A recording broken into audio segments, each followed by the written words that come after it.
Really, Krett? Really, Krett? Oh my god. Hey there, folks. How's it going? Just another day here in paradise. My name is Ep.13, joined here by. I always forget your name since you're just in the Challenger Cup, dude. My name What's is your name? James, but you could call me Krett. I And, will. That is the. This is actually a really big deal. That's the first time I've heard you consider yourself as James in a long No, time. no, no. My real name is Krett. I'm so confused. Good. But Welcome to Really, a show where I confuse F-Dot. This is episode I have no fucking idea. And today we're going to talk about, I don't really know. I don't read the show notes. He does. What are we talking about? Where are we starting? Not only do I share you on a Google Doc, but I write Really? them down and I even show you. Yes, every week. Oh, let me Every see. week. We have a Google Doc. This is great. You're such booty, man. Listen, I'm production. Anyway. It's fine. Anyway, we are going to be talking a little bit about, we're going to reflect on the fun stuff of the land. We're going to talk all about Dee and Brandon eating McDonald's and Zelia eating Cheetos and drinking and playing video games. But first, we'll get to that a little bit later. Let's talk a little bit about how, what the hell's going to happen this summer? Well, I think the way to approach that conversation is through relegations, and recently the brackets for those were announced. It's just a best of 5. You play a best of 5 against one team, and the winner gets in. It's fast. It decides which Furious? of those two teams. Is it furious as well? Is it furious? Is it I think furious? the Can you teams. say it's fast? I think and some furious? people are furious about it. Yeah.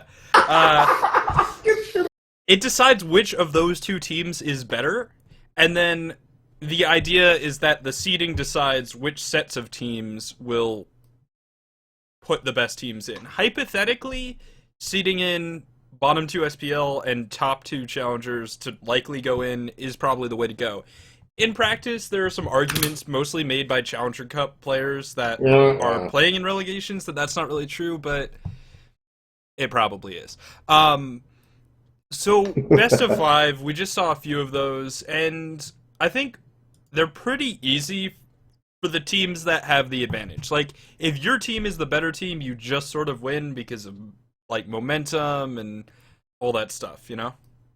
Oh, yeah. I mean, and it just boils down to the regular season being actually important, which is something that nobody should be complaining about, really, right? Like, Well, so, yeah, what it comes down to is the 5th seed from the SPL is going to be facing off against the 6th seed from the Challenger Cup in both cases. So, that's pretty free. Like, they should just win if they deserve to be in the SPL in the first place.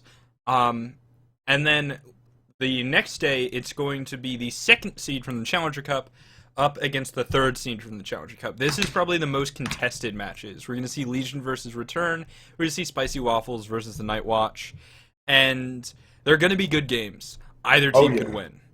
Mm-hmm. Yeah, they're definitely going to be a lot of fun, which is exciting. And again, it's less about like, so when you're basically it's easier for the SPL team than for the established SPL team to keep their spot, and it should be. And I mean, that's all theoretical. That's assuming that the 6th seed in the Challenger Cup and the 5th seed in the Challenger Cup are strictly worse, right? And most of the time that's how it works out. That's why seeding happens. And I think that's totally fine because these teams have already played. You know what I mean? They've really like put in their work.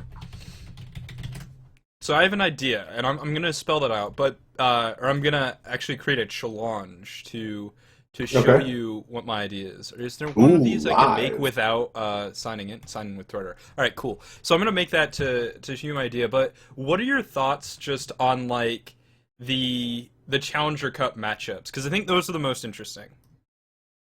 So, like, Legion versus Return, what do you think about that? I mean, so when you take a look at Legion versus Return, Legion is a team that features DJ Pernicus.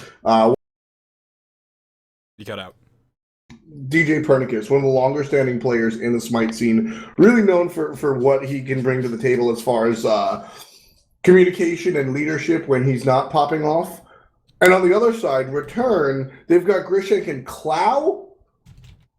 Grishank, less part of this point that I'm trying to make, but Clow, a player that's known for anti-leadership and really causing he's not known for breaking teams up, but he's definitely not known for leading teams to victory, right? So that's my immediate. I know it doesn't have anything to do with inside the game stuff, but that's kind of where I'm initially drawn. The fact that Legion has a very headstrong leadership to them, and then Return just doesn't really seem to have that unless somebody stepped up.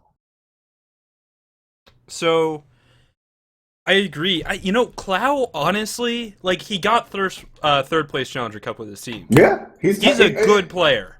Exactly, and nobody can take that away from him. He's just weird, man. He's just weird. It's a shame that he doesn't take the game more seriously. Yeah, it really is. And I mean, you see it. You see it. If you ever watch a best of 3 in the Challenger Cup, the finals, Cloud just gets bored when game 3 comes around and will troll like it's a ranked game. You can't really rock that. You know what I mean?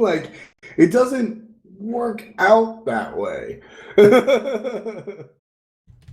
It's all right. Really just incredible. You got your challenge done?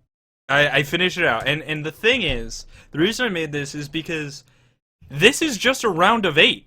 That's what it is. It's a best of 5 round of 8, and if you're a team that gets to the semifinals, you go to the SPL.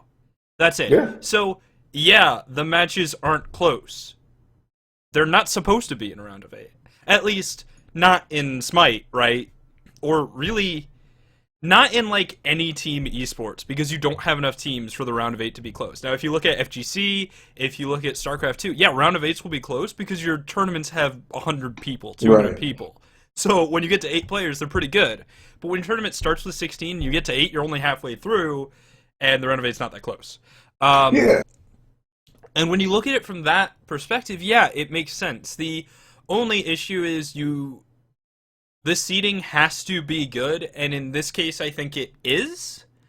The only worry is potentially that the 6th place SPL teams, which were 2 of the worst performing, they were the 2 worst performing teams in SPL history. They're both worse than Thirst.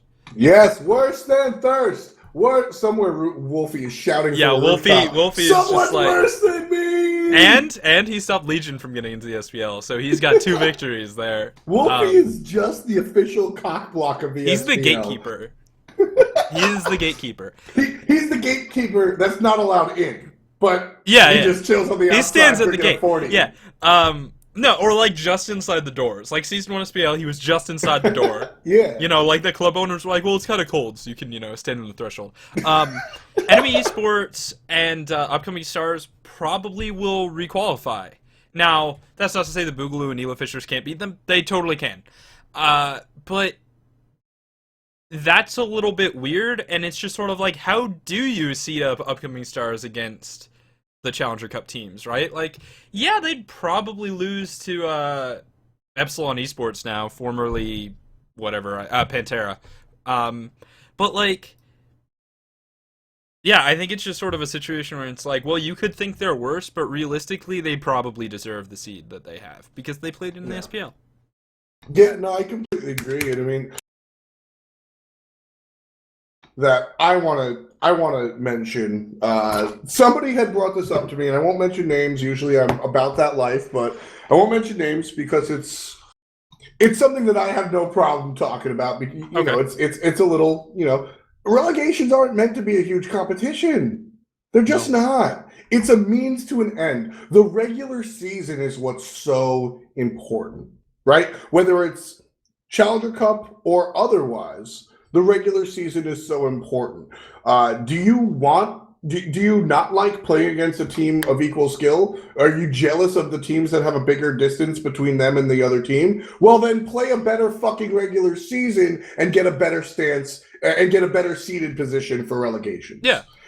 It's a means to an end. This isn't an entire season. It's 2 weeks of competition just to figure out who's going to play in the regular season. The only issue is that, it's a comprehensive way to determine which of those 2 teams is better in each match. But it's not a comprehensive way to determine which 4 of the 8 teams are the best. I think that's the issue you want to raise, right? Yeah. Because it's well, Okay, so just looking at NA, Eager, Enemy, Legion, and Cognitive Gaming. The higher seeds get in, but uh, maybe if High Five went up against Legion, they would have won, right? Or maybe if Return went up against Enemy, they would have won. I think that's the argument you're making if you're detracting Yes. from it, but it's probably fine. Yeah, and I mean, like, if this is very interesting because this is philosophy of the game more so than anything else. If the best team doesn't make it, I don't think that is a problem as long as there is a reason the best team didn't make it, and that reason is good enough. Like, Eager didn't make it this time around, or last time around, right?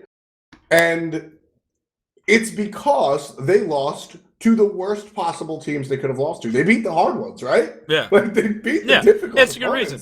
opponents. The other argument I'd say is that looking at it, and I think this is more specific to what happened in the recent SPL, but looking at it, the Enemy Source Boogaloo match and the upcoming Stars Elo Fishers match.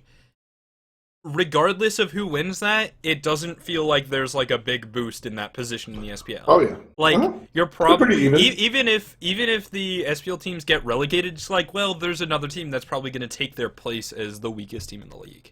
Now that could be wrong. I fully invite those teams to prove me wrong. That would be dope. But like that's probably what it is. You're not upgrading. It's the gap isn't getting closer through relegations, but I also don't think it really should. It shouldn't. And I mean, also, there's something, it's worth noting that nothing here is, these teams' skill level isn't, this is a funny statement, it's not a video game. In the sense that when you play like MLB The Show, you know, Yankees are 9 out of 10, and that's it, you know? When you're playing, sure, for example, who's really good? High Five. Let's take High Five. High Five is good enough to beat a lot of teams, right? They're a good team. Straight up. They are a good team. If they come into North America SPL and they have to play against Eager, who's beat them every single goddamn week, and a bunch of teams that are better than them, is it possible they win 0-2 games? Yes! Very! Your team's skill level is not locked in stone because your team, scratch that. Your team win percentage is not locked in stone because it's entirely dependent on the environment that you are in. And when you come to the SPL, the teams immediately are better than Challenger Cup, and it can mean a lot different. It can be a very different situation when you're playing against Eager, Cloud9, AFK, who's high on their recent victory. You are going to lose a lot of these matches. And when you look at your schedule as the 6th seed, right, fresh out of the Challenger Cup after being really good in the Challenger Cup, you look at your schedule and you're like, we play C9 and then Eager and then TSM, and when do we get a chance to win? Like, it's so different. I think Derrick mentioned in chat, you don't want a team that loses every single game. And for the SPL, you don't. In any league, you don't want a team that's always losing. It does happen. But it's in every sport. Like, it does happen all the time. I don't know about all the time, but it's the sort of thing that does happen. It's just, you look at any professional sport, any high-end competition, right? And especially when you talk about professional sports, there's like tons of teams. You know, baseball has like 16 per. There's just an incredible amount of teams. There's always a team that is going to have like a horrible win percentage. Oh, yeah, totally. And, like, yes, hypothetically, you can use relegations to fix that. And you can say, okay, we're gonna put Eager versus Enemy, or like, and then we're gonna put Return versus High Five because we think Return's better than Enemy or whatever, and that way we should get in teams that will have a better performance. But that's fucking with it, right? Yeah. That's fudging it. That's not cool. And I think the way that these brackets were seeded, like, works out. Like, it's fine. It's SPL, and then Challenger Cup 1 through 6. Those are the seeds. It's a round of 8. It's pretty simple. Once again, like, yeah, you could do, like, a best-of-3 round robin, but that shows the same problem of, like, hey, it's a best of one, and this team had a bad day, and now Eager's in the Challenger Cup or whatever. Right, and like so, best of ones, I just Are volatile. I just don't think that they work for Smite because I think a lot of the beauty of Smite is to pick ban phase, and like one of my favorite things about Smite is we just got trounced by a Sobek solo, and then you see Sobek first ban. That's so much fun because it's adapting, I think right? specifically when you have a best of one, the winner of that game is the team that won. But when you approach a best of 3 and a best of 5, the winner of that game is the team that's better. Yeah, It's a more comprehensive victory, and that's what you're looking for in relegation. So best of ones don't really match that. Now, group stage type stuff, I'm thinking of StarCraft WCS, like maybe where it's like you have 4 people, 2 teams play, the winners play.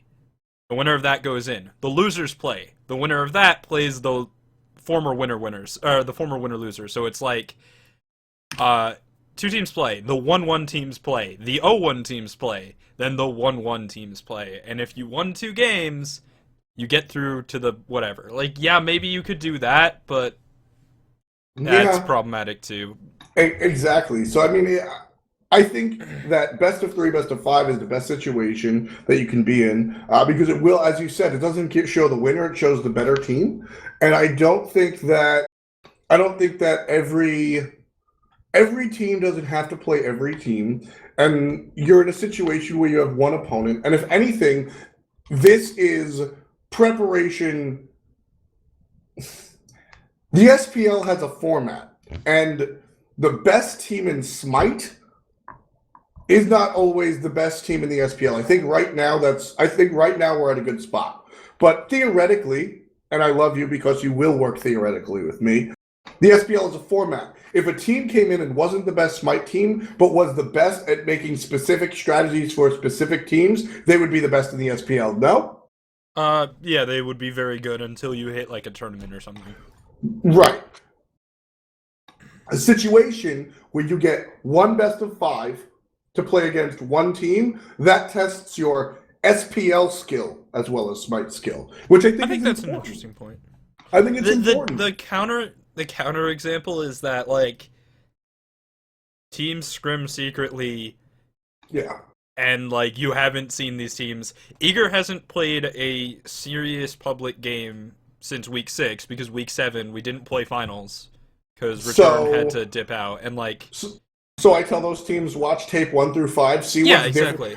Different. Watch tapes. Watch weeks 1 through 5. Play game 1. See what's different. Adapt. That's how good of a team you are. Sure. It's just like it's not really the same sort of prep game that you can get as the SPL. It's a little bit weaker. Oh, very. It's more akin to like LAN prep, right? Where you've got like some information from a month ago and a while to prepare. Right. So in that sense, it tests a little bit of both because no team is going to be a completely different team. Like if you prepare for AFK, right? And you miss the last 2-3 weeks of the 5-week split. You miss the last 2 weeks of the split, right? You're going to prepare for an early game team. That's it. You get into your best of 5 with AFK. Oh shit! They've learned how to bridge the mid they've learned how to bridge the mid game to the end game by utilizing cyclone spins, picks, whatever. I'm not here to deeply analyze AFK's game, but you can see the difference, right? You can prepare for a team. They've adjusted. You adjust to their adjustments, and that's how you win that series. Yeah, you can be like, this team likes to do this. They've made some slight adjustments when we play them, and then like, whatever. You adjust to those adjustments, and it's fine. And I think that is just as valuable of a skill in Pro Smite as actually knowing how many basics are going to kill with a build and hogging at the right time. I think it's just as important and just as incredibly. I think it's just a huge part of the game. So I don't have any beef with that. And I want to mention something that you got to scroll up a little bit for. But Dare to Care said, another issue is Hi-Rez doesn't release brackets for these things beforehand. For example, Nantan tweeted out that he was upset that if they lost, they'd have to fight enemy who they'd rather face than Boogaloo or whatever. I don't care. I want you to try to win every game. Yeah. The NBA, the NFL. Well, it's just sort of like, here's another tanking example is of that. shitty. I don't want to watch a team try to lose because they want a better seed. Here's another example of that. Back before the season 1 kickoff, there was a game that Snipe played, Allied's team, now AFK. If they lost to 5 Angry Men, 5 Angry Men went to LAN, Cogred went home and disbanded. They won that game, Cogred got to LAN, won LAN, became the most dominant team in the league. Yep. Now, would Allied have gone back and thrown that game? You bet your fucking ass he would. Yep. But, like, you can't, and whatever. Yeah, I think I don't like that. I'm an avid watcher of the NBA. At the same time, though, it does suck to be like, man, we won one game, and if we, like, had lost, we would have gone up against this team that we're better against. Like, and that's just sort of the format, and yeah, I feel that it sucks. Like, it doesn't feel good, but, like, the format is fair. Exactly. Like I said, I'm a huge fan of the NBA. I have a Knicks jersey laying in my background. Which is weird, because the NBA is not a sport. League of Legends is a sport. We can touch that. And I hated watching the Knicks this season because they tried to lose a lot of the time. Because the way the NBA format works, the worst teams in the league get the best players next season. That's shitty. It's not fun to watch. Not only as a fan of the game, but as a fan of a team. And if I'm going to be watching Smite, and teams are like, look, we're clearly not going to LAN this season. We want to be the 6th seed in the SPL, so we face off against the worst possible Challenger Cup team, right?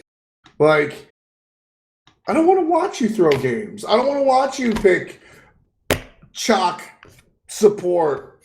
All right, give me a sec. I don't want to watch you pick Loki support and, like, miss all of your hogs. Like, that's not fun for anyone. So, nah, I'm not going to buy that one. I'm not going to buy that one at all. Now, I think the other issue is that some people are saying, well, it should have been seeded off of power rankings, right? There should have been, like, research done. Do you and then remember the last time we seeded something off power Yeah, rankings? exactly. Well, people are just going to be mad. You seed off of actual gameplay. Well, no, it's sort of just like, it's seeded hypothetically, right? It's like, you closed your eyes, you didn't know who any of the teams were, and you're like, well, okay, we'll do 5-6 SPL, then 1, 2, 3, 4, 5, 6 Challenger Cup. That's fine. Mm-hmm. Yeah. Right? And if you seed off of power rankings, then it's just sort of like a bunch of Hi-Rez guys sitting in a room who aren't scrimming these teams. Right. Like, you're not sitting in on scrims and watching and be like, oh, well, this team scrims really well, and, like, they're going even with these teams. Like, you don't have the full information, you just have the tournament stuff. Full disclosure. When we power rank things, they come out of public games and public games only. Yeah, exactly. And we do include other people in the conversation. I'm not going to tell you who, but it's not just like me and Scott Gandhi and whoever else the chat is going to make fun of for not knowing Smite. It'll be great. If it was me and Scott Gandhi power ranking teams, it would just be who yells the loudest, and I'm only half kidding. Yeah, it would be like Divios. And Scott would be like, Divios, and I'd be like, Maniac! And that would be the end of the power ranking. So, but like then it's just sort of like, well, power rankings sound good when you have a lot of people, and like, yeah, there's a group of people who do it, and Hi-Rez does like reach out to people, but at the same time, power rankings just sounds like it's you, Scott, and APC sitting in a room like, I think we should put enemy 4. I want to make fun of Sausage solo later for upcoming stars. I'm going to make fun of you. Last time you seeded from power rankings, you didn't seed from power rankings. You seeded from how famous the players were. What? Yeah. What? How high are you, kid? Like, that is so incorrect. There was a legitimate process with many people, both at Hi-Rez, outside of Hi-Rez, people that have been in the pro scene, people that are in the pro scene, and people like me who are avid viewers that actually do think we understand the game.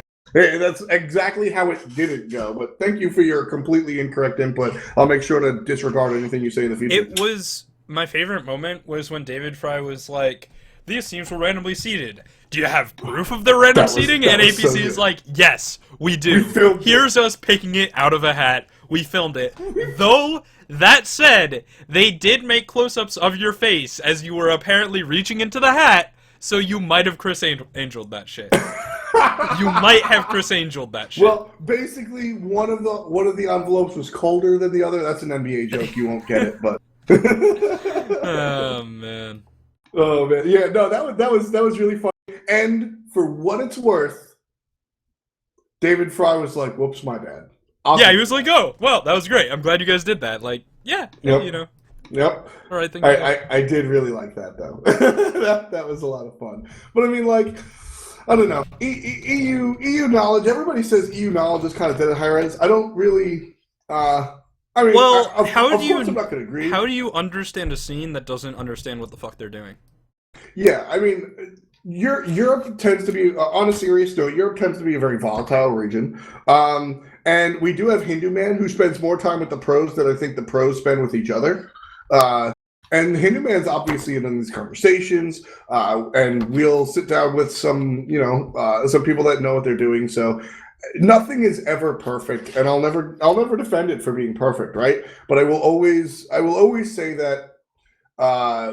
As far as my time at Hi-Rez has been, we've definitely put in the work to make sure that we maintain as close to perfect situation as possible. For example, last time we did the power rankings and did best of ones in a round robin format because we were trying to find the best team possible.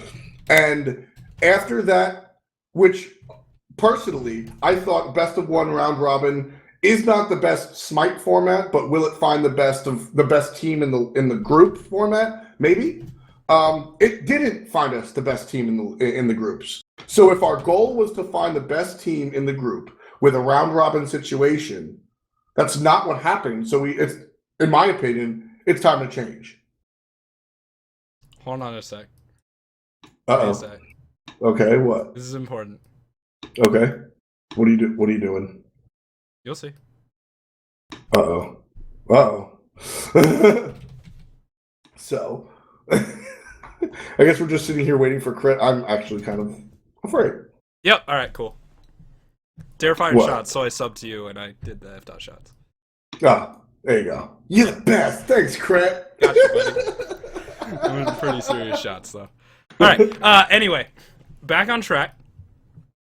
And I think we're sort of done with the relegations format. Like, it's fair, right? It's like the seeds just hypothetically are fine, and yeah, you can argue that enemy sports and upcoming stars are weak, but they're still 6th seed SPL. It's really hard to compare them to the other teams because we're not watching scrims. We're just seeing them play against other SPL teams, and they have had good games. Like, there were games where... I mean, that's how power rankings are done. Like, and that's how they should be done. Your secret strats and your scrims and how you perform week to week behind closed doors is you preparing for the big stage. And all opinions should come out of the big stage, in my personal opinion. I As agree. a coach on a team, I understand why you would disagree.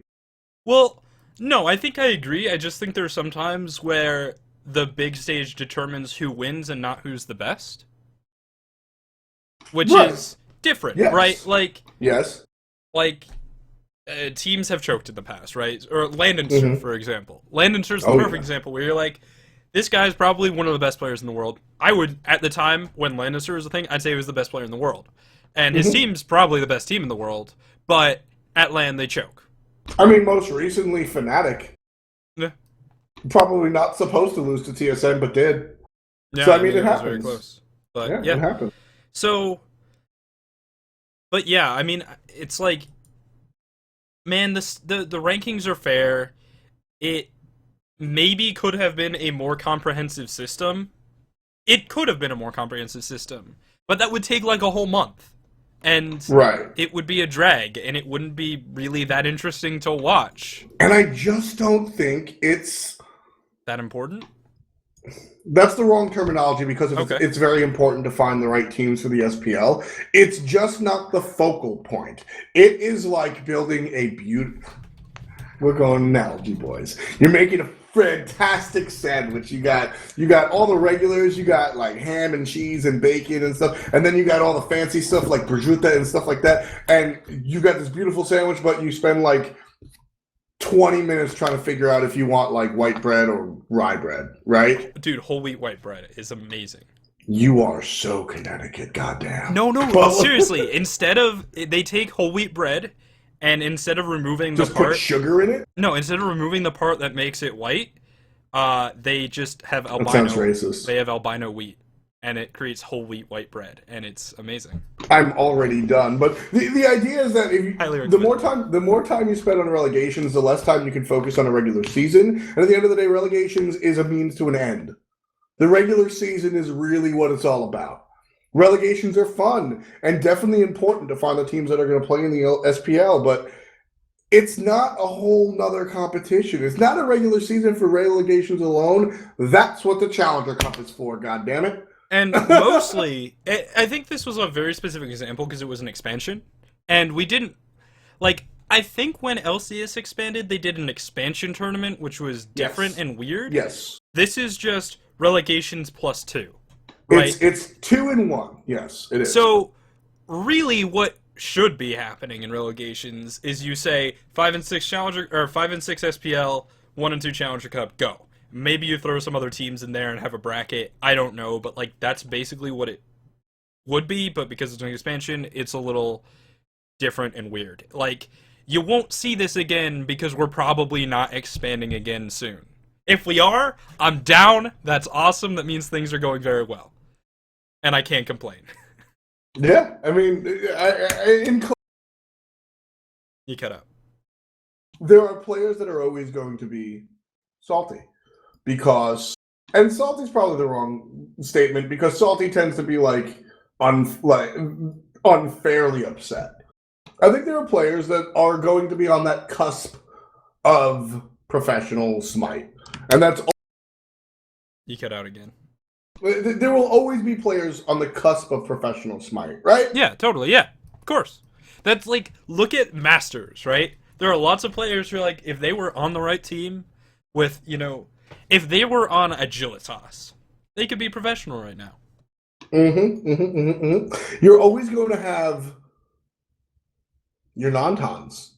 You're always going to have your Ukniks, right? And these are people that I actually respect, and that's why I'm putting their names out there. Because I don't think that Nantan is the best player in the world, but I think he's far from mediocre. I think he's definitely in the top percentile. He's very good. Yeah. He'll always be on that cusp of a professional player or not, and these are the players that are going to be continuously upset about relegation. I know I came at you before Sausage, but even players like Sausage who have experienced that professional level but haven't seen much success, they're worried about keeping their spot. I get it. I'm not here to make fun of your emotional standpoint. I'm here to bring it to light because it's true and it's human. And relegation, and it's interesting. Like that's why you watch stuff like this, right? And it's always going to be a scary spot for people on the cusp, whether they're above or below that line that we call "quote unquote" professional smite, and that sucks. That it's going to be so scary for you, but that's the reality of the situation. That those relegations are not the focal point. It's all about the regular season, and if you want to be in the best possible situation for relegations, if you want one of those easy brackets, play better in your regular season, whether it's SPL, Challenger, or both. You know what I mean? Yeah, that's how you get. That's how you get out of the scary, unfair, don't want to play bracket.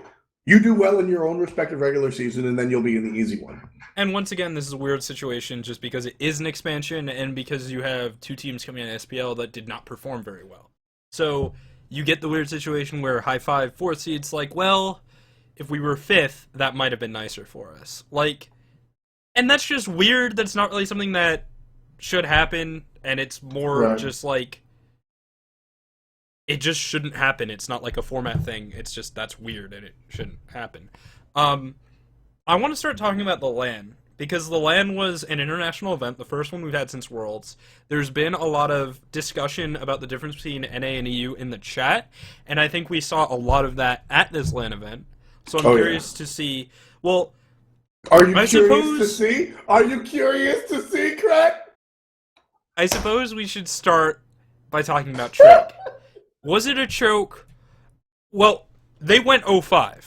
Why did they go 0-5? Did they choke? Was it because Zinstar wasn't there? Were they not prepared? Was Zalia, like, just straight up beaten by Cyclone Spin? Like, what happened there? Or was it just the meta? dude, I say this with like super, super respect for the dudes on Trig. They choked hard.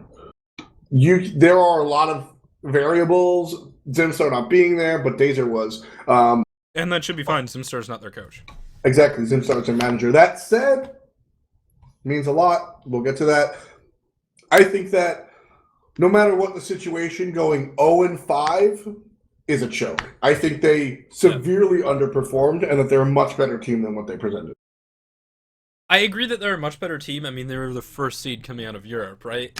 I think in part, I want to talk about the AFK Trig game because I think that was a meta thing. And a lot of it just came down to, I don't think, like, AFK is a team that closes the game out of the solo lane.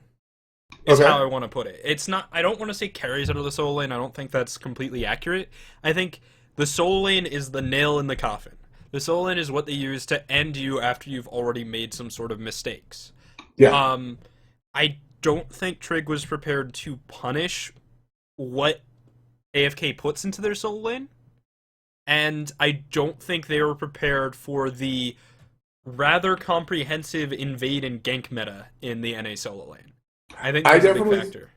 I think that was a huge factor. I think that they weren't ready for the invade and gank situation, as you mentioned. I definitely think that played a big part of it. But also, and this is something that, from the horse's mouth, they weren't ready for Cyclone Spin. And so Cyclone Spin is a very talented Smite player.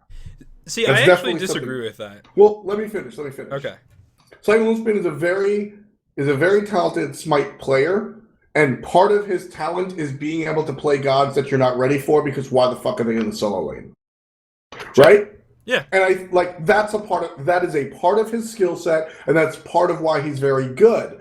Because, from the horse's mouth, they just weren't ready. Nobody plays Chronos in EU except for Funball, and that's in the Hunter role.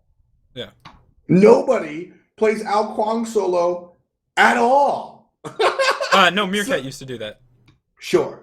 So, like, the thought process for these they just got surprised time and time again. Like, they banned like Baka and Afro because they were afraid of Cyclone Spin because he's a good player, right? But part of being good in Cyclone Spins, or part of Cyclone Spin's good, quote unquote, is being able to play things like what Uller?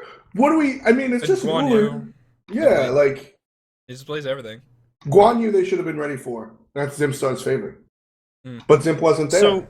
So the reason I disagree is because I think Cyclone Spin, despite being an incredibly good player, is a symptom of what happens when you lose to AFK and not a cause. I don't think you lose because of Cyclone Spin. I think Cyclone Spin shows you that you are losing. And I really like that. What that means is that AFK, like, Cyclone Spin's very good, but he's not just like 50% better than every other solo laner, right? Agreed. He's not like impossibly better. He doesn't win every lane because he's like absolutely the best in every way and no one can like come close to his godly skill. Like, he is the paragon of the solo laners, and all other solo laners partake in Cyclone Spin to like farm their creeps. Like, he's really good, but a lot of it has to do with the way that AFK sets him up, plays around him, supports him, and I think what they sacrifice for him. Like, AFK, Weaken is on the solo lane side more than most junglers. Weaken is more supportive than most junglers. Kiki is more supportive than most junglers. Like, those are facts. And what are you talking about? Kiki isn't a support mid. Yeah, he is. But he actually played Athena. But like, I don't think Trig took advantage of that at all. No, not at all. And that's like, man, they're giving stuff up to have Cyclone Spin go 9-0. They have to be, because there's no way. Like, he's really good, but there's no way he's that much better than everyone else, because you just can't be. Like, yeah, I think that we would have noticed. I think that Cyclone Spin is definitely better than a lot of players. I do Oh yeah, think that he and is he's better than a probably the lot of best solo players. laner in the world, but not by as large of a margin as it seems. Exactly. And I think like whatever margin that he is better than the best solo laner, I think is amplified because of his strange picks and amplified because of his teammates, which is totally fair.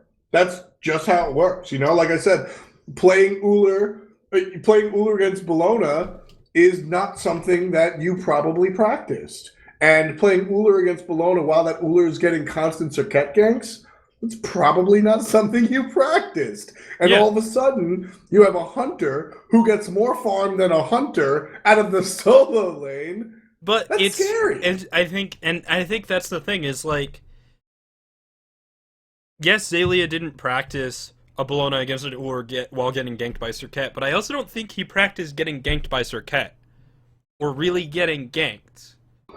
You think that I You think think that the Azalea went into this? You think that Azalea went into this finals a little overconfident? no, I think that EU doesn't really do solo lane ganks the same way NA does. Now, Very ganking solo true. lane is very hard. It's something that Weaken is fantastic at. Like, I think it's probably his biggest skill as a jungler. You have to find opportunities to gank in the solo lane. You have to say, all right, they can't do Gold Fury. Their jungler's over here, and like this other thing, and then you gank the solo lane. You find situations to do it, and that's something that NA does, Weaken especially does, and I don't think EU really does. I Yeah, mean, if there's like a hell, they'll gank it, but there definitely has to be a reason. I think for EU to focus it, like sausage's hell gets ganked all the time because they know how good it is. Um, and in the same vein, EU will also stay away from things. You don't see Zelia get ganked too much if he's playing Bakasura because it's scary. You mm, know what I mean? And I don't mean to call EU like afraid of that. I think that they're a little more careful than North America, but the other which thing is, I don't think EU ganks when they have a Bakasura. They don't say we've got a lane right. dominant solo laner or a solo laner that should be winning his matchup, and then they don't make him win more. Which, I mean, that's what Cyclone Chat is did all shitting tournament. on sausage's hell. I kind of love it, but it's EU. I mean, the EU NA differences really showed this weekend. And one of the larger differences is solo lane and how junglers pay attention to it. And it just so happens that two of the stronger players on the North American teams that made it were solo lane heavy, Oh which yeah, is a both solo new lane heavy thing teams. for North America. North America Yeah, has traditionally been hunter heavy. And this time around, I find this incredible. Allied overperformed this weekend. I hope that he continues this trend.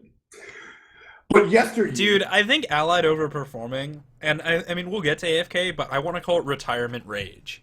He's just like, I want to win something before I retire. Ah! and I will talk about that, and I will yell and scream at him, and I will continue to yell and scream at him. Yeah. Anyway, yesteryear, Team Dignitas, Cognitive Gaming. Watch out for Zapman and Barracuda. Mega's good. Watch out for Zap. You know what I mean? That's what it is, right? North America was always known for dominant hunters. And slowly but surely, all of a sudden, it's the world of the 16-year-old solo laners, Divios and, Yeah, and man. and Cyclone Spin, and that used to be one of the largest differences between North America and EU. The fact that EU had great solo laners and North America had great hunters.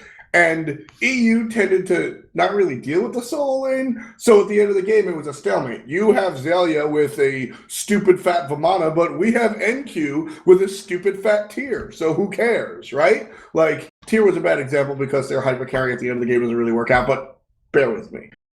So that was the idea. North America sees that, and they look to shut down Divio. So like, oh, you're going to play Hades and kill us? Well, we're going to 3-man gank you at 7 minutes because we want to shut that down. So because EU didn't really adapt to that, the solo laners came out. At least that's my superficial quick glance. I want to give a shout out in chat to Sasek, who is in relegations on 2 teams. And this isn't something we mentioned. Team Nomad is a team that clinched a relegation spot. They got the 6th spot, so they're up against Cognitive Gaming. Definitely the hardest match, or one of the hardest matches. And they kind of disbanded, which is a little weird, and it's sort of like totally their bad. Like, Yeah. they got 6th because it's a 6th seed. Like, those are the teams that win 5th place every week, right? They're not getting that much points, so you can, if you play 2nd, like Team Nomad did, you can stop playing for 3 weeks and still have it, and it's just sort of like this weird thing that happens, and I don't know. I mean, some team has to come in 5th, right? Yeah. No. Some team has to come in 5th.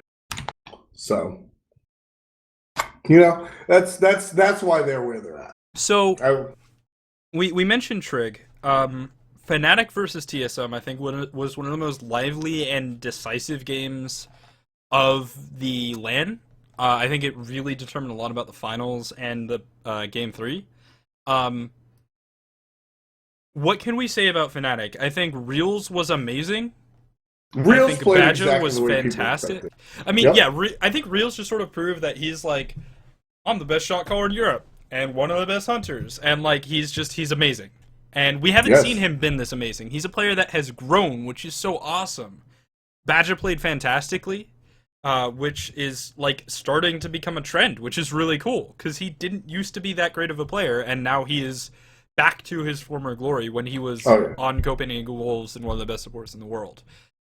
Zeros is a role player in middle lane, I'd say, but he's a very, very clean role player. He just sort of does everything right and never dies. Even when everything's going to shit, he doesn't die. I think the issue for Fnatic was in the jungle, where Gars just sort of like completely out-jungled Twig. I completely agree. I think that I'm just going to reiterate basically everything you said. I'm going to spend a little more time on Badger. Reels, in my opinion, is in the conversation for best goddamn hunter in the world, if not already best hunter in the world, despite the fact that his team lost. I think that's interesting, sure. I think that he is definitely better. I think that he is definitely better than Snoopy, and we saw that in most of those games. All of Snoopy's kills weren't one-on-one in the lane. They came in team fights where Hunter's kills should be, but that's your beat your chest moment when you 1v1 people in lane. And that just sort of went to Reels. Badger is a player that I have been notoriously and incredibly harsh on. I think that in the past, his attitude has been, I hate the overuse of the word toxic, but I think it's definitely the definition of toxic. Near team breaking, but Fnatic has a strong enough team base based on Marcus and Reels and Twig that it didn't destroy the team. But I think if Badger was present on any other team, that it easily could have screwed things up more than it did. I think that Reels has cemented himself. I think that Badger has come a long way, both mentally, verbally, and gameplay-wise, which we'll say physically. The Badger of Season 1, where he died every single time rotating to mid-camps, isn't here anymore. The Badger of Season 1, where he didn't want to play Athena because he thought he could carry from the support role, isn't here anymore. The Badger of Season 1 that shit-talks his teammates on Twitter after they lose is not here anymore. It's a different player, and I am incredibly proud of him. And that's what we saw at this LAN. I think that Zeros has taken to the mid lane role well. I talked to Laz a decent amount about transitioning from jungle to mid. It's one of the easier transitions if you're mechanically good, which because you know where the jungler's at, right? Yeah. I think it's a really good transition to make. That said, mid to jungler is like the opposite, right? Like, it's just ridiculously hard to do. Captain Twig, I think, is still adjusting because knowing where to be as a jungler is probably the hardest thing in the game. Like, where on the map should I be? How should I farm? What should I pressure? You're making so many decisions that affect your team in so many ways, and it takes an incredibly smart player to fulfill that role. Unfortunately for Eager, we only have Dare to Care.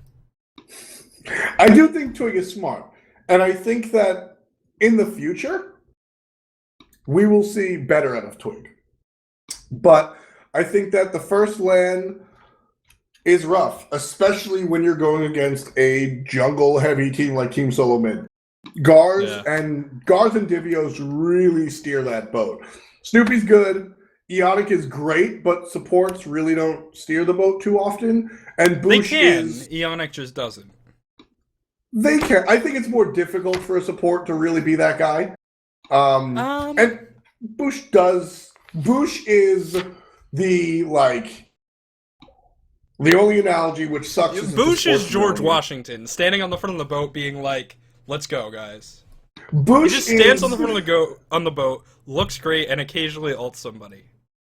Yes, I was going to compare Bush to like a spectacular like football catcher to get out of sports terms, or a spectacular like 3-point shooter on a basketball team, right? Like there's no real like he's not setting up plays, but you give him the ball and shit happens, right? Like Bush just ults dudes, Bush just like Ullers dudes, right? He just gets you. He just hits you in the face. Shouts to Allied, right? But Divios and Garz really drive that team. Garz sets the entire pace of the game for Team Solo Mid. And from Fnatic as a newer jungler... I'm going to disagree with you. Garz sets the face of the team for both teams, which is what's amazing. Yes. That's where I was going with that. Captain Twig is constantly playing follow the leader. And you can't do that when you're a 1v1 assassin-oriented jungler, which is exactly what he is. He's a Joust player. That's why he did so well in the mid lane. And he plays Arachne, Serket, and Thor isn't really in his wheelhouse, which is why he went 0-7-2. He plays gods that just want to eat you, kill you, and that's how you get ahead. Garz does many different things, and that was so problematic for Fnatic in those semifinals. That said, I think with Twig being on a team with Reels, who is probably one of the most brilliant players intellectually in Smite, he has the potential to learn from him and become an incredibly good jungler, because regardless of your position on the team as a shot caller, as a jungler, by virtue of where you choose to walk, you are calling shots. You're saying, I'm on this side of the map, that changes the situation for us, and it determines what you can do, where you can go, etc. I mean, that's why back in the Dignitas days, Zapman played around with playing jungle, because he thought he could call better from the jungle. Yeah. The jungle has... Yeah, like the jungle doesn't have to be your shot caller, but it has to be a person comfortable with calling certain shots. Right? You don't even have to call it. It's not even like audible. It's just sort of like where you are is by nature of jungler calling a shot. Exactly. And to some extent, if you're going to be on a good team, you have to communicate and like you have to be like, all right, I need to get my speed buff here, and that determines how the rest of your team is going to play. Your solo laner could be a little bit further forward, your mid could, but your dual lane might need to be careful. Stuff like that. Yeah, I mean, and I think that the Captain Twig sort of the decisions he made that were right enough. But the decisions he made that were incorrect were very incorrect, and his team suffered because of it. And I think Garz showed him why they were incorrect, which I think directly impacted the third place game. Oh, yes. I think we saw Twig like playing like a miniature Garz up against Trick. And it was awesome. It was really cool. And I mean, that Captain Twig is a quiet guy. He streams very infrequently. He doesn't really pop off on social media. And even at LAN, even when you meet him, he's a quiet dude. You're like, what's up, dude? And he's like, hey, man, how's your day? Excellent. Hope you have a wonderful day. He is super nice, a little bit quiet. All right. We're running short on time. Let's move on, and let's talk about the finals. I mean, that's the real shit, right? So... 4 games, which is weird. That's not really the number you expect in a best of 5. You expect 3, it's the or you number expect 5. Scott Gandhi expected, and that's never so awful. It's the worst. Why was he right? How did he know? It's gonna be season 3 play-ins, and he's gonna be like, well, last year I predicted that it'd be 4 games and it would go AFK, so clearly my choice here is gonna be correct. He's gonna do it. I'm serious. It's gonna happen. You know what? I think Scott Gandhi talked to Divios the morning of, and he felt like a little bit. He heard like a pang of fear in Divios' voice, and he was like, 4-1, or sorry, 3-1, AFK. He knew. No, but what did AFK do so differently? Because I think they did stuff differently. Cyclone Spin unleashed the, like, randomness of his god pool. He's not a player that you can really think about countering. Like, And he didn't practice them. yeah, I mean, well, that's He's Cyclone Spin.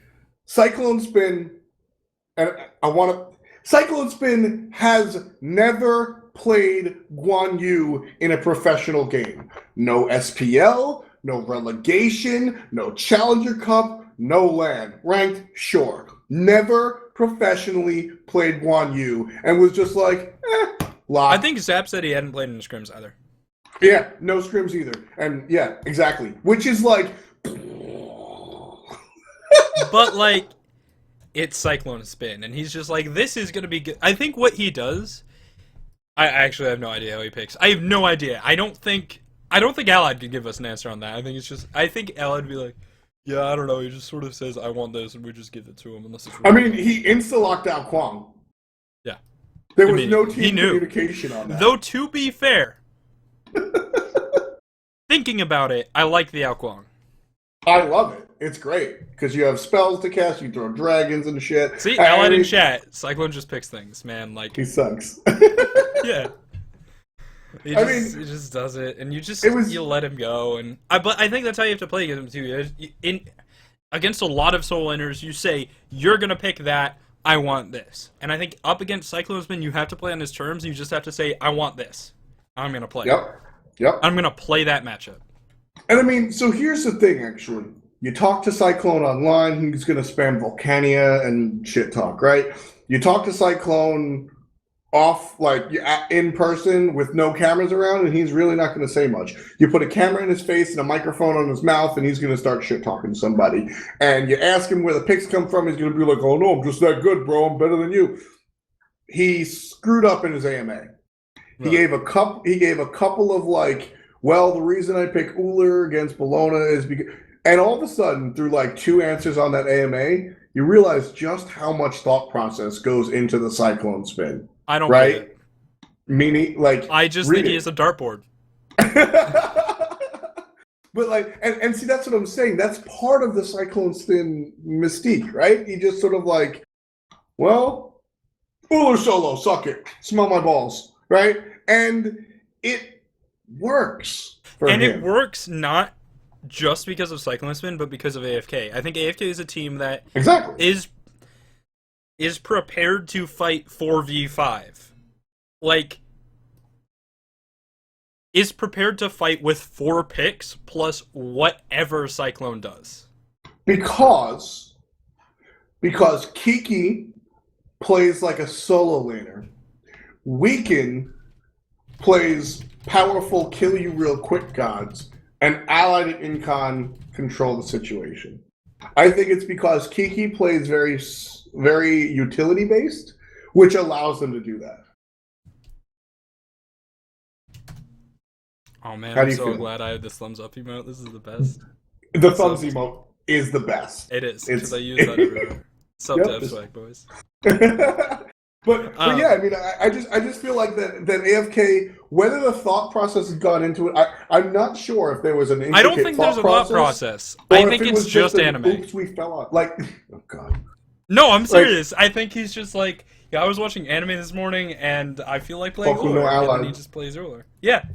I just feel like the team has fallen on this, like, amazing setup for them, where Kiki is playing utility, and Allied has really, like, found his confidence, like, shit, I am good, smell my balls, bitch, and coming out, and we all know how Incon plays, and Weaken statistically is not the greatest jungler, and a lot of times and he's not Thor statistically the greatest jungler in there. Right, and he's like, well, Weaken is not statistically the best jungler, and he's not a great Thor, which is the top jungle pick right now. And the team has learned to work through that. I think Weaken is the best player at playing jungle for AFK, and that sounds weird, but like, he does exactly what he needs to do for that team, and that is it. Like, you just can't account for that. And that's the difference. That's the difference between being a good Smite player and being a good pro Smite SPL player. Going back to our discussion in relegations, where we briefly mentioned where like relegations is a best of 5 against one team, and whoever wins gets the spot.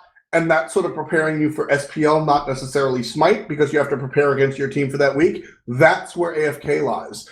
Weekend is probably not the best jungler in the world, and I don't think he'd be offended to hear me say that. But Weekend is the best goddamn jungler for AFK, like you said, because of everything he does. The puzzle pieces fit together just perfectly, and it's the perfect storm to allow AFK to win and do what they want. And I think as long as they keep this roster, that you will see a lot of success out of this AFK team.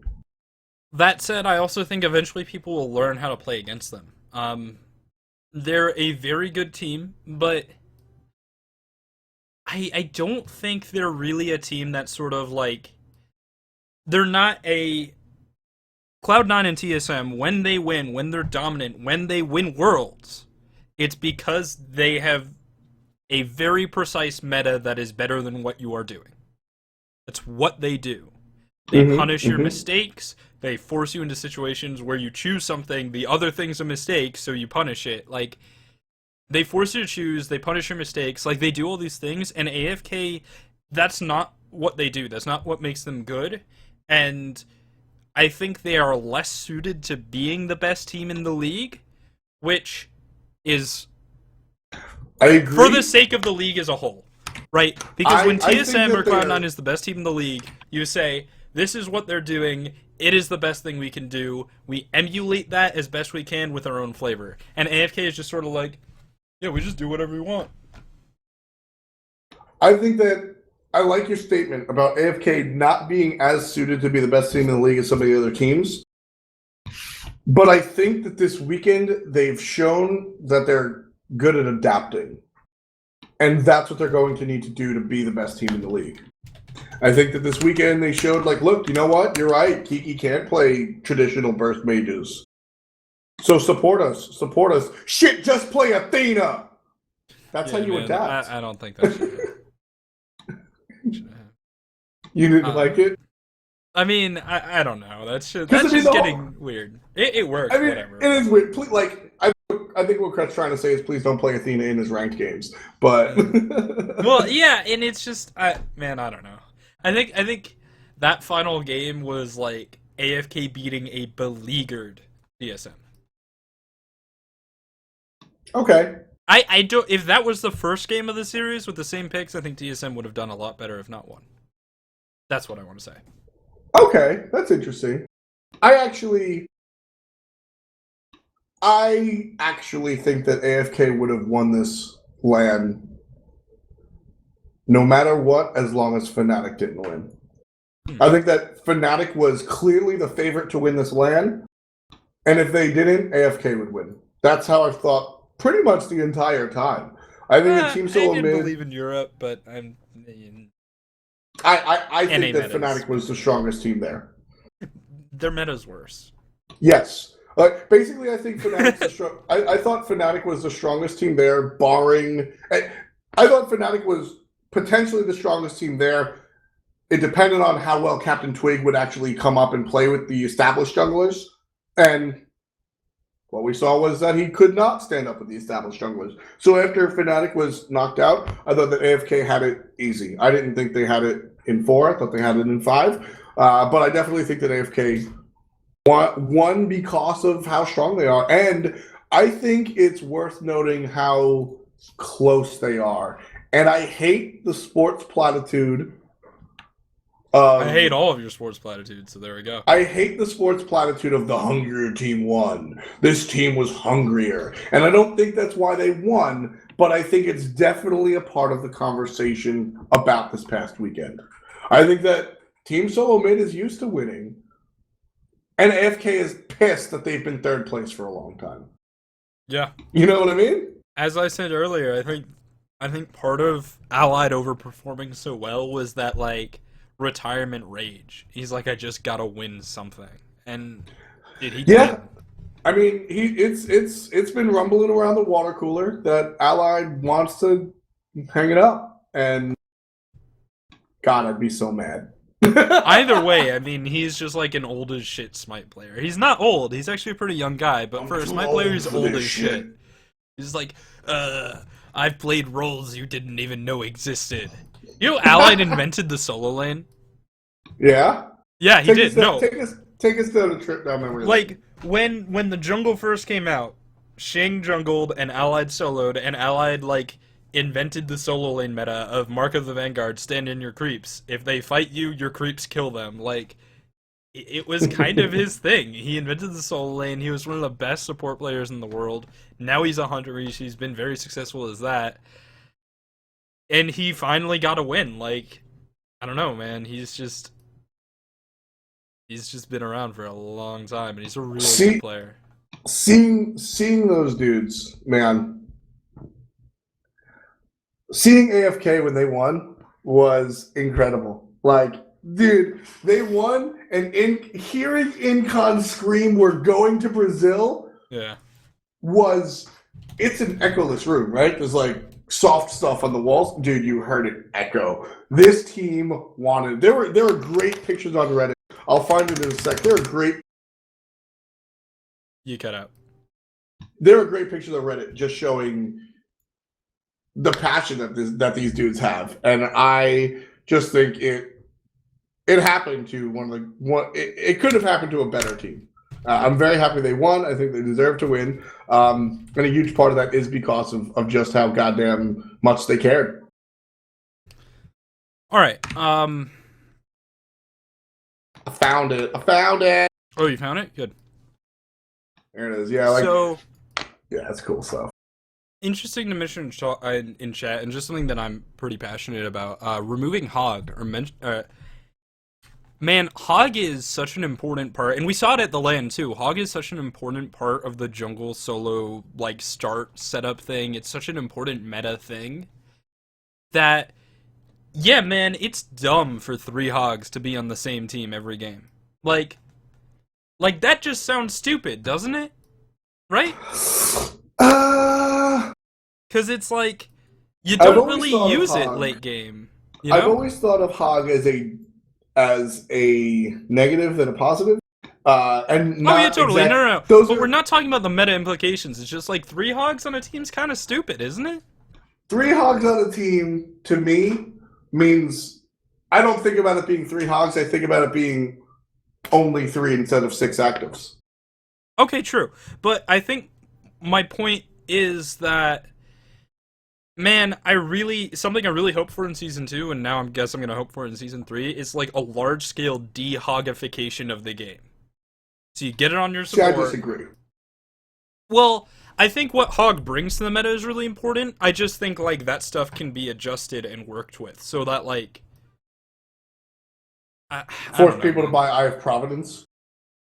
Not even that, just like, you know, make a way to have solo lane mages be risky without it just being like, oh, if you don't get Hog, you're gonna get invaded, because it's dumb and it sucks. I feel you. I do think that sucks. I really do think that sucks. I think it's a shitty solution to a problem, is what I think Hog is. And I think we can have a better solution to a problem and a better metagame around that.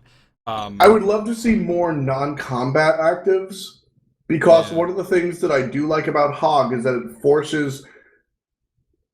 I don't want to see a Kali with blink beads. I just don't. And you force them into Hog, so they can only have one. And that's why I'm saying it would have to be like a large-scale dehogification of the game. So you can remove Hog, so you don't have 3 people with every game, but you're also not seeing Kali run around with blink beads. Or if you are, she is getting nerfs that are appropriate for the fact that she has blink beads. Right? Stuff like that. Man, I think Kali's passive should be that she doesn't slow down when basic attacking ever. That would be really fun. I really want someone to have a passive like that now. I guess you have Chronos. Chronos is so... Can we talk about how bad Chronos is right now? Can we talk about how Chronos is one of my favorite gods in the game? Well, this is gonna suck for you then, right? So Chronos is a character that activates his steroid, has 7 seconds of uptime where he's a carry, right? And then when it's down, he's like sort of not. It's a little bit like Freya, but less punishing. The problem is, when Chronos activates his 2, he is doing less damage than Neith. Really? Yeah. Damn, yo. Yeah, like, as I think I'm pretty sure no matter what you build, your auto attack damage is less than Neath with triple crit. Yeah. Well, see, there are some other weird advantages. Sure. It's just sort of like the difference is Stop Time is one of the scarier spells in the game, and Time Rift will hit you for a bazillion. Oh yeah, and like he has a Fatalis, but or like a Super Fatalis, but it's still like he's in this weird spot. Like in Season 1, Kronos was good but hard to put on a team, right? In Season 2, he's just as good, just as hard to put on a team, but now the people that you compare him to do more damage, and he doesn't do any more than he used to. He actually does less. I think a huge part of the component is Stop Time and Time Rift. I think there's definitely stuff going on there. It's just like because you will activate he doesn't chase somebody do down that much damage anymore. He's a really soft carry. Is I think what I'm getting at.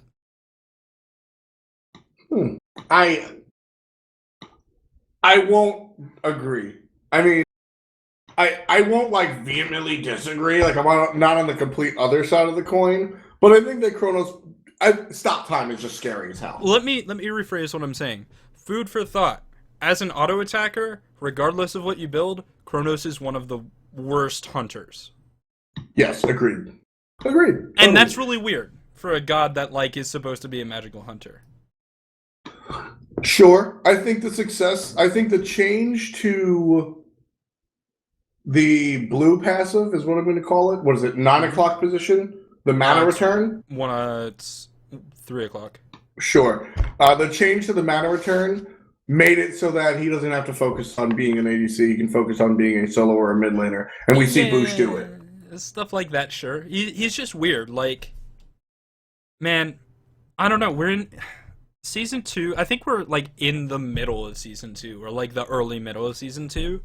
And I don't think anyone has really fully figured out, like, the gods and where they fit and stuff like that. And there are just all of these weird leftover remnants of the changes that happened at the start of Season 2 that I think we're experiencing. Like, there's still weird changes from Pen not being on boots and the way that people do damage. Yeah. There's weird ramifications of hunters realizing, hey, Titan's Bane sucks dick. Weird ramifications? That too. Yeah. Or the other stuff. This is another misconception that a lot of people have, right? Everyone thinks Xbalanque carries really hard, right? He kills you in 4 shots if you're a hunter. That's the hardest shot. Yeah. He hits the hardest. He kills you in 4 shots if you're a hunter, but he could crit you 3 times and kill you in 3. Any hunter can do that. And other hunters have an attack speed steroid. Xbalanque is actually not the highest DPS hunter. He is not the fastest killing hunter. Like, there's a lot of weird stuff that people are just starting to figure out, and it's a very interesting time for the game. It's fun. Another example is Wheelix, right? Wheelix is a character, regardless of the way she's played in competitive, every time you kill somebody, you feel like you're outplaying the fuck out of them. Which is Wheelix awesome. Is probably one of the harder gods to play in the game. Totally. And I think we're just figuring out where they fit. We're having situations where Guardians are popping up in the solo lane, and it's like, man, what do you do against them? Is there a counter? Like, Zalia plays Nemesis. And no, that was actually for Bakasura. Yep. That was to counter Bakasura initially. Dude, I said this during the cast. I was like, Azalea kind of looks like Loki, right? Some dude that like, wants to do completely crazy stuff. How crazy would it be if Zelia was like, word, I'm gonna play Sobek solo. I'm gonna make everybody have a hard-on for playing Guardian solo, and then I'm only gonna practice Nemesis solo because it's a direct counter to Guardian solo. I don't think it's a direct counter to Guardians. I mean, it's, just 50%. Like, in it's team fights, you know what I mean? Sure. Yeah, exactly. That's what I'm talking about. Yeah. Team fight later on, So he's just like, he starts playing the Sobek, thinking about the Nemesis, going, in a perfect world, right? That'd be great. I don't think that's how it went, but it'd be funny. Man, I don't know. So, I guess let's just sort of wrap up what we've talked about today for the people who are fairly recent arrivals. So, we mentioned relegations. Our sort of consensus... It's not a season! ...was that it's not a season, it's not a huge event, The brackets are fair. Like, it's 5th and 6th seed Challenger Cup, or 5th and 6th seed SPL, then Challenger Cup 1 through 6. It's a round of 8. It's a comprehensive, like, it's a best of 5, so the better team should win that best of 5. Or at Yep. least the team that was better prepared. And, yeah, it's kind of fucking weird that Enemy and Upcoming Stars are 6th seed, but, like, they're, sort of like, maybe not that good, maybe. Right. So, yeah, But it's a little they've weird, earned but the right. they did. They played last relegations and they beat everybody and they got in the SPL. So they've earned that right. That's kind of how I feel about it. Like, I'll link the bracket. Are the other teams in the qualifiers better? Well, they might be, yeah. You're cutting it. But Enemy and the other teams, who am I leaving out? COG. Enemy and COG have already been around the bush and proven that they could beat that, so they have that leg up. And if they are bad enough to lose with that leg up, then they deserve it. You know what I mean? Yeah, Nontot in chat, what about us having to play Eager, but if we lost, we play Enemy? Like, that's a weird thing that sort of came out of the brackets, and that sort of sucks for you in retrospect if, like, you think Enemy would be a better game. But, I mean, it's fair. It just sucks. That happens. Somebody brought it up in chat earlier saying, like, it sucks for, where is Team Eager? I don't know who you're... High Five. It sucks for High Five because if they knew the situation, they would have thrown the game. I do not want any situation where a team does not play to the best of their ability. Oh, totally, yeah. In fact, it's actually in the... Like, it's actually in the rules for SPL and Challenger Cup. If you're caught not playing competitively, and it's completely subjective, so... Whatever, if the judging staff thinks that you weren't playing competitively and thinks that you threw the game, you can just get smoked. Yeah, and so, as Allied said in chat, the beginning of the SPL was bullshit, best of one to get in the SPL, what a joke. Yeah. Like, best of ones don't determine the better team, they determine who wins. Agreed. If you have a series of best of ones in round robin or whatever, like, you're just gonna come out with some teams that have beaten some other teams, whereas this system that we're having now is 2 teams face off, the better team advances because best of 5s are more decisive. The issue is the first system is a little bit more arbitrary because, like, it's best of 1s and it can happen, it's volatile. The second system is a little bit more arbitrary because it's based on the matchups. The solution is to have, like, a month-long thing where it's like a round-robin, best-of-1 group stage, and, like, yeah. But that's not what it's about. That will be more comprehensive, but, dude, it's fucking relegations. Like, it's not that important. And I just want to mention that Krett is speaking from a team that needs to play in relegations. Yeah, I mean, it's just like... So, I mean, sure. Well, I mean, y'all at home can argue that Eager's mad good and they're just a shoe into the SPL. But he's arguing for a team that lost in relegations last time around. There isn't a good system unless you're going to have something really, really long and time-consuming, and that's made even weirder by the fact that this is a simultaneous relegation and expansion. That makes the whole thing weird. This system's fine, and it's fair. It's just, yeah, man, like, sort of weird, but... Yeah, I mean, this, and I'm speaking from a situation where... Y'all know I work for Hi-Rez, and I'll say this publicly. I have not always, both before and after I was hired, I have not always agreed 100% with the way that the brackets or whatnot have really come out. It's tough to do this stuff. I am very comfortable and confident with the way we've nailed qualifiers this time around. It is a best of 5 against a single team. I always think that best of 3s, best of 5s, 7s are probably too long. But I always agree that best of 3s and best of 5s are the best for Smite, because I take a lot, I put a lot of emphasis on the pick ban phase, especially game 2, etc. And I think that there's a lot, I think that a certain skill in Smite is adaptation. And with the way this works, best of 5 against a single team, it's Smite skill and SPL skill. Because the SPL has a very distinct format.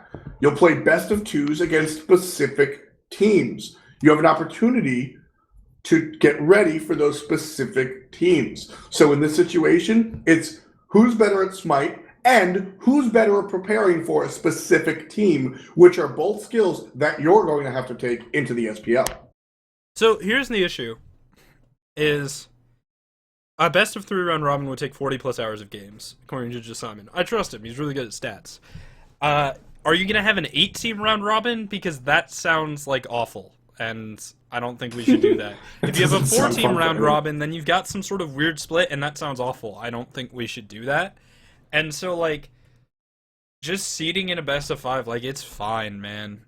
The other option is, like, some weird sort of group stage thing, but you can't make a system that's truly fair for relegations with what Hi-Rez are doing in relegating and expanding. And it's mid-split, not mid-season, or it's mid-season, it's not between seasons, so it kind of has to be relegation and expansion.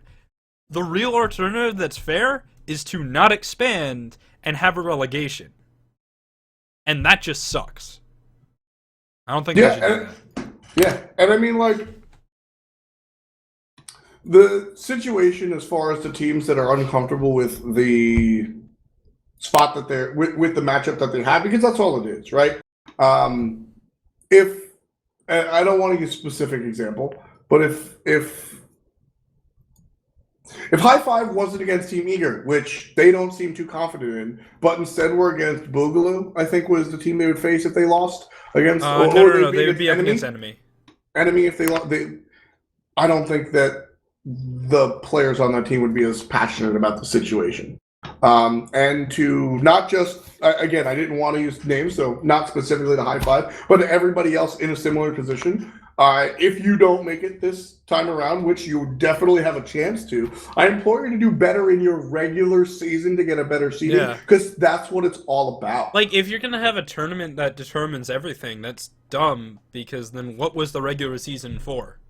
Exactly. But having a regular season seed into a bracket, that's fine. Now, maybe you could argue that, like, yeah, well, Enemy and Upcoming Stars should be ranked lower, and, like, you could do that, but the last time Hi-Rez power ranked anything, everyone was super mad. So, like, I don't know.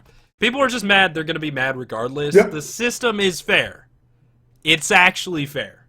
I got a tweet a long time ago that at the end of the day, I think is the best situation. It's a best of 30. It's a best of 31 triple elimination, where if the losers in the grand finals are sad, they play it again. And you get a bracket reset. I think that's probably the best situation that we can handle. I think we should do that every time. Can you link that tweet, please?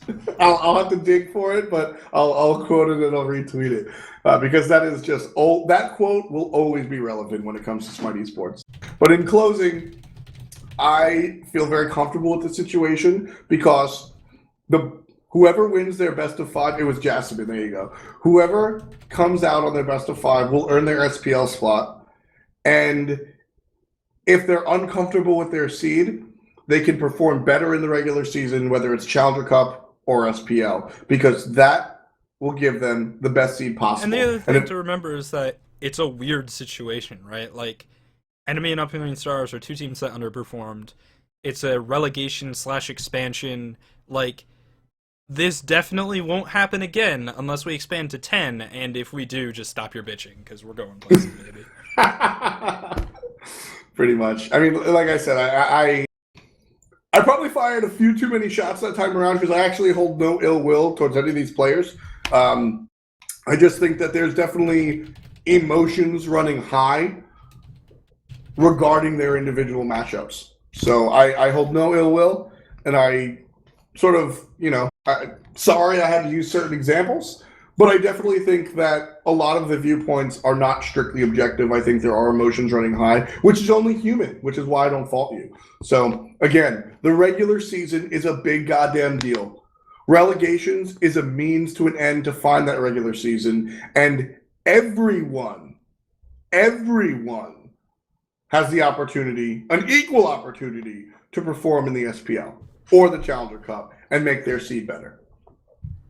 All right, guys. That's our show. We'll catch you next week. Same time, same place, maybe a different camera angle. I'm Krett. That's Ep.13. We'll see you next time. Peace!